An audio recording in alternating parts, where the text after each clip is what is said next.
And welcome to Fox News Sunday Panel Plus with Bill Salmon, Mara Liasson, Bill Kristol, and Juan Williams. And Mara, we were just talking after the show, and you want to talk more about Sarah Palin and the Tea Party, so go ahead. Look, I think it's a really interesting phenomenon, and I think that any time a movement springs up on the edge of one party, it's always fascinating to see whether the party is nimble enough to absorb it, and every sign is that this Republican Party is doing that. I mean, you heard from Mark Skoda, who says these people are going to run as Republicans. They're not going to be a third party.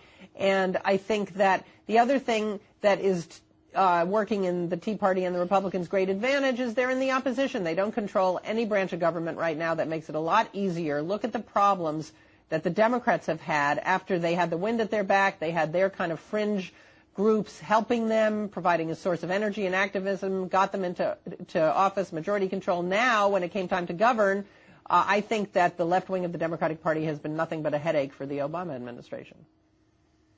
But, Bill Salmon, if the Tea Party movement, and, you know, we saw over the course of 2009, it got pretty big. I mean, there were hundreds of thousands of people at all these rallies combined. If it just becomes a matter of trying to get Marco Rubio, for instance, to win the GOP Senate primary in Florida instead of Charlie Crist, and in the case of Illinois, their guy loses and they have to swallow Mark Kirk, who in fact is pro-choice and not a Tea Partier by any stretch. I mean, doesn't a lot of the air go out of the movement? I don't think so. I think that you know, they're going to continue to there's a natural dialogue, debate, struggle within both parties. Between on the Conservative Party you have the right wing and then the moderates. On the Liberal Party and the Democratic Party you have the liberal and the moderates. And so I think you're going to have that natural tension anyway. I think what the Tea Party does is sort of galvanize the right wing.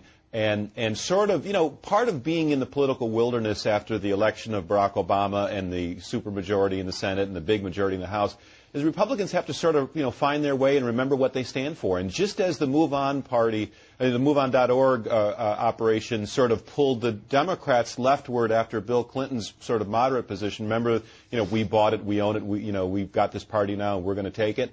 Well, so too has the Tea Party now pulling it rightward, and I think that's a natural almost healthy development in response to Obama's leftist agenda, his expansion of government, the staggering unsustainability of debt, the big spending programs. I think you're going to see a party spring up in response to those things, and that's what they are. Juan Williams, to try to stir up a little bit of trouble from all the way here in Nashville, it sounded to me like Bill Salmon during the show was accusing you of Palin and Tea Party derangement syndrome. How do you plead? Not guilty. You know, I admire people who get involved with politics and who care about the direction of government. So I don't have any sort of feeling like that. Now, Bill said he didn't know if I thought former Governor Palin had pocketed the $100,000. My point there is not to suggest any kind of corruption, but simply that she took the $100,000. She said they signed a check. She wouldn't answer that question directly for you, Chris. But she said that they signed a check for $100,000. Okay, so the check goes to Sarah Palin. I think most political leaders who really identify with a movement would not be charging to speak to that movement. So she says she may put that money into some kind of political action committee. Again, it'll be her political action committee, not anything that's coordinated among all the grassroots Tea Party activists around the country, which is part of the problem that the convention had in general, that its leadership, Tea Party Nation, was charging the $550 for the tickets and then saying, well, we don't intend to make a profit. We might form a political action committee. Now they say they're going to have a second convention, and that's where the profits will go.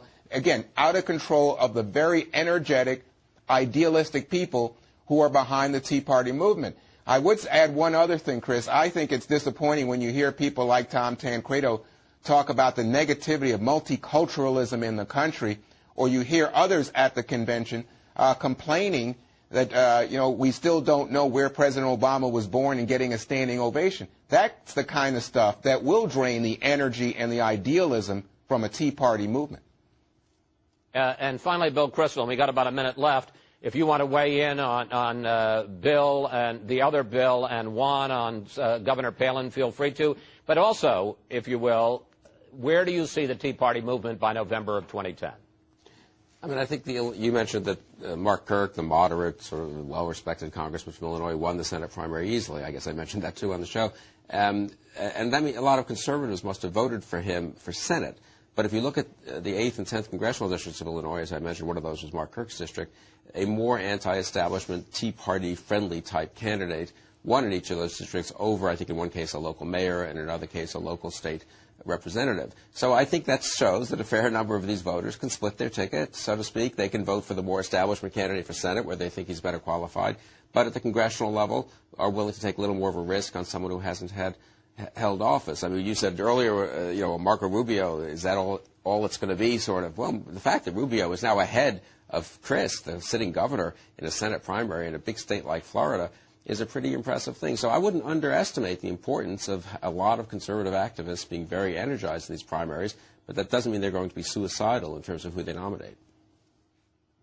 All right. I want to thank you guys once again. You can all go home. I'm going to get the dog sled and the Huskies and try and mush my way back. And, folks, please check in with us on FoxNewsSunday.com throughout the week. Post after you watch Panel Plus what you think about the Tea Party movement, Sarah Palin, and our comments. And we'll see you all next Sunday.